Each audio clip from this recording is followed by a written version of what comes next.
तिकडे आम्ही सगळीकडे आम्ही त्या स्टुडंटच्या पाठीशी आहोत. कुठेही काही होणार नाही त्यांना, याची गॅरंटी आम्ही घेतो. हे जे तुम्ही जे पाठवत आहेत पोलीस की दररोज काहीतरी एक नोटीस येईल, घाबरायची गरज नाही आहे. 0 FIR आहे. आम्ही तुमच्या पाठीशी आहोत. परवाचं मी सुरुवात करायची झाली तर परवा जेव्हा मी दिल्लीला पोचलो तेव्हा मला सकाळी एक बातमी आली की सोनम वांगचुक सरांची प्रकृती बिघडल्यामुळे त्यांना हॉस्पिटलला दाखल करण्यात आलं. नंतर जेव्हा मी हॉटेलला पोचलो तेव्हा मला कळलं ज्या प्रकारे 5-6 लोक सिव्हिलमध्ये आले. मी काही व्हिडिओज बघितले, सिव्हिलमध्ये आले. त्यांनी सांगितलं आम्ही डॉक्टर्स आहोत. एक पांढरा कपडा घेऊन आलेले आणि गुंडाळून घेऊन गेलेत त्यांना, गुंडाळून. मला त्यावेळेला सोनम वांगचुक नाही तर मला आपली लोकशाही दिसली. एक माणूस 20 दिवस उपोषणाला बसला आहे, एवढा मोठा माणूस, त्याच्याशी तुम्हाला चर्चा करावीशी वाटत नाही. 20 दिवस उपोषण झालं, तुम्ही त्याला असं उचलताय. केंद्रातनं कोणाची इच्छा नाही झाली की जाऊन त्यांच्याशी एक चर्चा करावी. तो विषय तेव्हाच संपला असता, त्यांनी त्यांचं उपोषण सोडलं असतं. पण कोणाचीच इच्छा नाही झाली की जाऊन भेटावं तरी.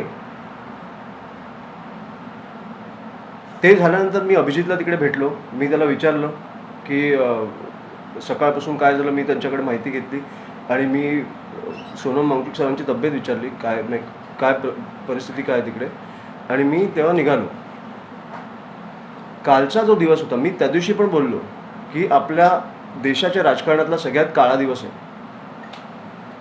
डार्केस्ट डे आहे आपला. त्या दिवशी पण बोललो. मला माहिती आहे तुम्हाला पण कुठेतरी वाटतंय आपल्या डोक्यात की हे आपलं लोकशाही कुठेतरी आपली हलते आहे. ह्या लोकांना सत्तेचा माज डोक्यात गेलाय आणि असा माज काय हे मला कळत नाही आहे. कारण शेवटी 29ला आमच्या हातात असणार आहे तुम्हाला बसवायची तिकडे ताकद की नसणार आहे. ज्या लोकांनी तुम्हाला तिकडे बसवलंय त्यांची तुम्ही ही परिस्थिती केली आहे. काल मी सगळं संपूर्णपणे बघितलं. तुम्ही टिअर गॅस फेकताय लोकांवर, तुम्ही लाठीचार्ज करताय. मी दिल्लीचा एक व्हिडिओ बघितला. दिल्लीच्या एका काठीमध्ये तुम्ही खिळे घुसवले होते पोलिसांनी. मला माहित नाही तुमच्याकडे आलंय की नाही. तो खिळे घुसवले होते आणि त्याच्याने मारत होते लोकांना. हे दहशतवादी आहेत, हे आतंकवादी आहेत.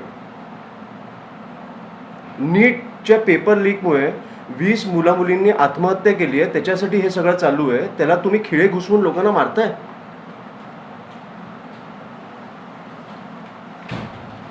ही कुठची परिस्थिती आणून ठेवली आहे तुम्ही. मुलींवर पोलीस हात उचलतायत, काठ्या उचलतायत. तुम्ही भाजपचे पोलीस आहात की तुम्ही राज्याचे पोलीस आहात.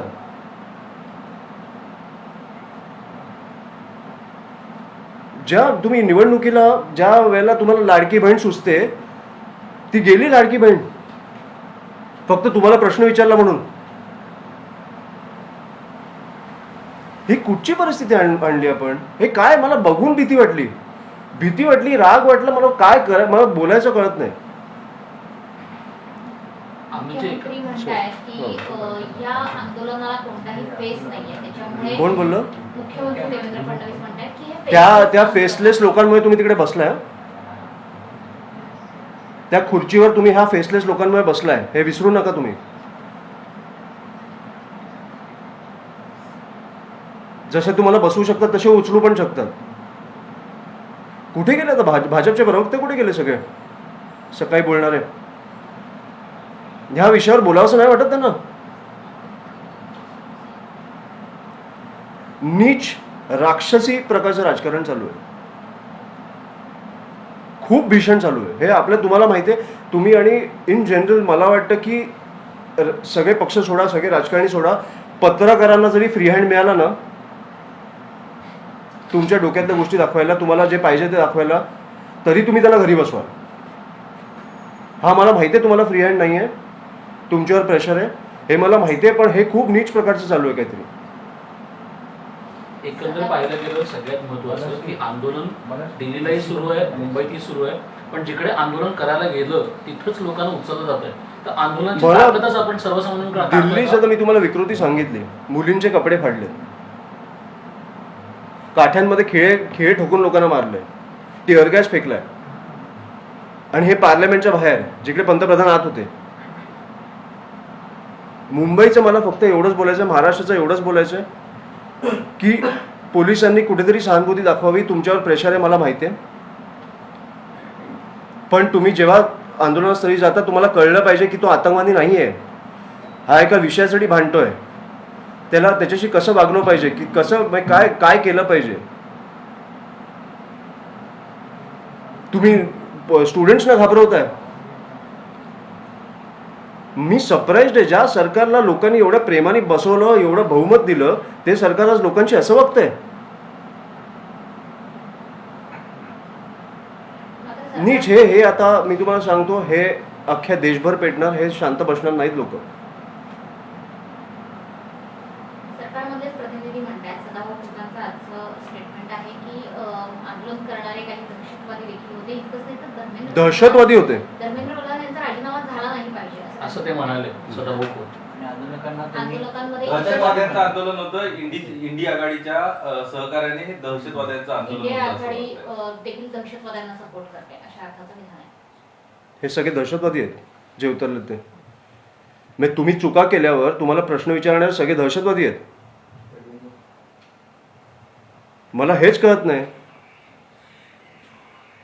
पुरावे द्या, आम्हाला पुरावे पाहिजेत. दहशतवादी तर आमच्या आजूबाजूला टेररिस्ट चालतात, आम्हाला पुरावे पाहिजेत. मुख्यमंत्री मला पुरावे पाहिजेत. आता ह्याच्या पुढे तुम्ही क्वेश्चन चेंज ना करू, मला पुरावे पाहिजेत. त्या जो माणूस बोललाय ना त्याच्याकडनं मला पुरावे पाहिजेत की हा माणूस दहशतवादी आहे.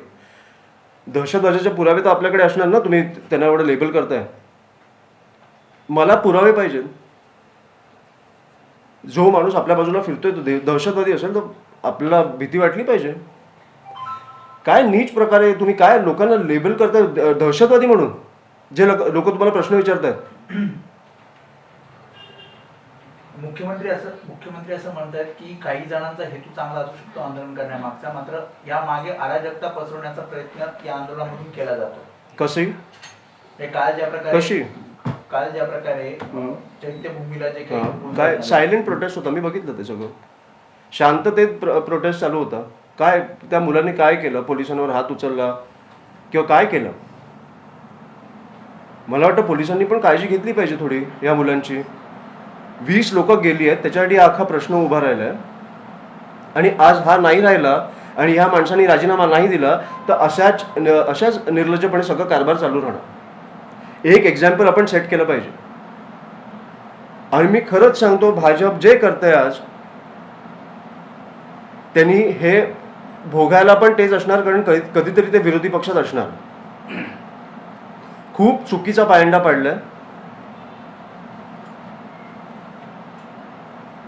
सर गेल्या 11 वर्षात आपण जर बघितलं तर मोठमोठाली अनेक आंदोलन झाली. दिल्लीच्या जंतर झाली, दिल्लीच्या वेशीवरती शेतकऱ्यांना रोखलं गेलं, त्यांच्यावर देखील जी कालची परिस्थिती होती आपण ती बघितली. कारण तीच परिस्थिती त्यावेळी देखील शेतकऱ्यांच्या बाबतीत होती.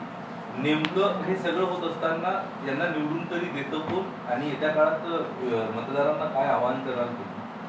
नाही, येत्या काळात आता मला 3 वर्षात काय परिस्थिती असेल मला माहित नाही. हे काहीतरी क्रिएट करते. पण माझं फक्त एवढंच म्हणणं आहे की भरकटू नका. हे विषय लक्षात ठेवा. ते 4 वर्ष तुमची मारतात आणि 1 वर्ष तुमच्या प्रेमात असतात. खरे दहशतवादी ही सरकार आहे. आणि हे आता देशभर पेटणार, एवढंच मी तुम्हाला सांगतो. धन्यवाद. तुम्ही रविवारच्या आंदोलनामध्ये म्हणजे आता ठाकरे बंधूंवर काही आंदोलन होणार का, रविवारच्या जे मी साहेबांशी बोलून तुम्हाला सांगतो. आंदोलन